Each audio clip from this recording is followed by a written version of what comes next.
जय सदाशिव।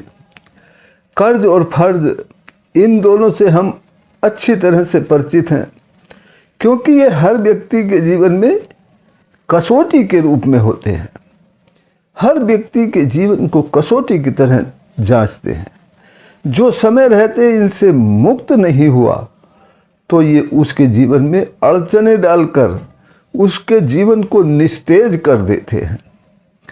आज की कहानी हमें ये बताती है कि हम अपने धन का कुछ भाग ऐसे कार्यों में भी लगाएं कि जिससे अपने जीवन के कर्ज और फर्ज, जो भी हमारा समाज के प्रति है या हम पे समाज का कर्ज है, उससे मुक्त हो जाए। तो एक सेठ था, वो बड़ा ही दरिया दिल था, दूसरों की मदद करने में पीछे नहीं रहता था। हालांकि ये बात दूसरी थी कि लेन देन का हिसाब तो उसका मुनीम करता था और मुनीम की जिम्मेदारी थी कि हिसाब किताब सही होना चाहिए, लेन देन सही रहना चाहिए। तो एक दिन अमीर चंद नाम का एक गरीब आदमी सेठ के पास आया। उसे कुछ कार्य करना था और उसे 1000 रुपये की ज़रूरत थी। सेठ ने 1000 रुपये अमीर चंद को देने के लिए कह दिया, अपनी इजाज़त दे दी।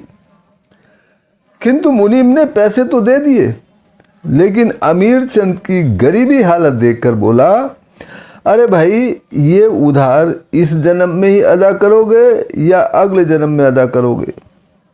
देने का तो बताना पड़ेगा, कब दोगे?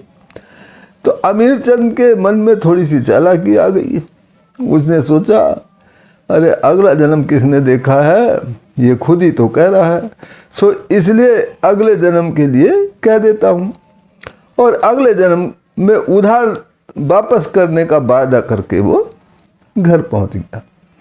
अमीर चंद जब घर आया तो उसने सोचा कि यार, कर्ज और फर्ज समय पर ना अदा किया जाए तो आदमी समाज में जलील हो जाता है, वो किसी के सामने जाने लायक नहीं रहता।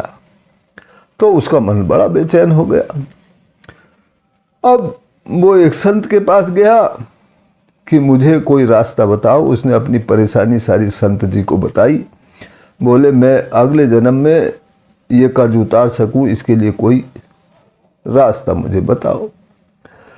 तो संत जी बोले, तू ऐसा कर, इस धन में से कुछ धन अपने काम के लिए रख ले और कुछ धन से ऐसे रास्ते में पानी की व्यवस्था कर दे जहाँ पर दूर दूर तक के राहगीर आते हों और दूर दूर तक कोई पानी की व्यवस्था ना हो, तो लोगों को पानी ना मिलता हो तो कोई हैंड पंप लगा दे या कोई प्याऊ बना दे।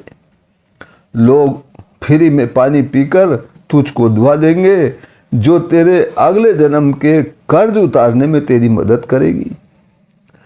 अमीर चंद ने ऐसा ही करा और एक रास्ते पर जहाँ लोगों के लिए पानी की व्यवस्था नहीं थी, वहाँ फ्री में पानी की व्यवस्था कर दी।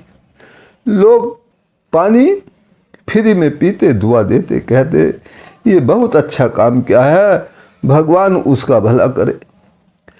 अब पानी तो सबका जीवन है, पानी के बिना कुछ नहीं है।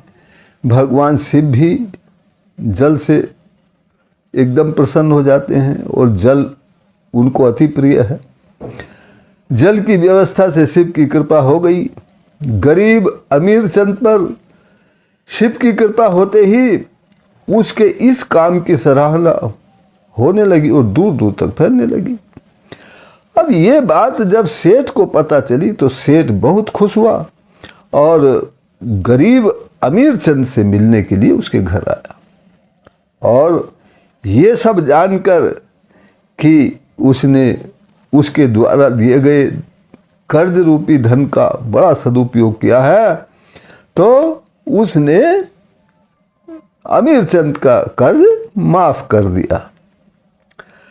तो गरीब अमीर चंद का कर्ज इसी जन्म में उतर गया और समाज सेवा के फर्ज से भी मुक्त हो गया, क्योंकि उसने समाज की सेवा करने का जो उसका फर्ज था, तो उसने पानी की व्यवस्था करके समाज की सेवा भी कर दी। तो हमें भी अपने धन का कुछ भाग ऐसे कार्यों में, जैसे गरीब बच्चों की शिक्षा की व्यवस्था है, या रास्ते में कहीं पानी की व्यवस्था करना है, या कहीं सुरक्षित स्थानों पर आने जाने वालों के लिए गरीब लोगों को शेल्टर की व्यवस्था करना है, इस प्रकार के कार्यों में लगाकर समाज के कर्ज और फर्ज दोनों से मुक्त होने का प्रयास करना चाहिए, ताकि हमारा मानव जीवन सफल हो सके, सार्थक हो सके। तो परमपिता परमात्मा सदाशिव हम सभी पर कृपा बनाए रखें, इसी प्रार्थना के साथ फिर मिलते हैं अगली वीडियो में। तब तक के लिए जय सदाशिव।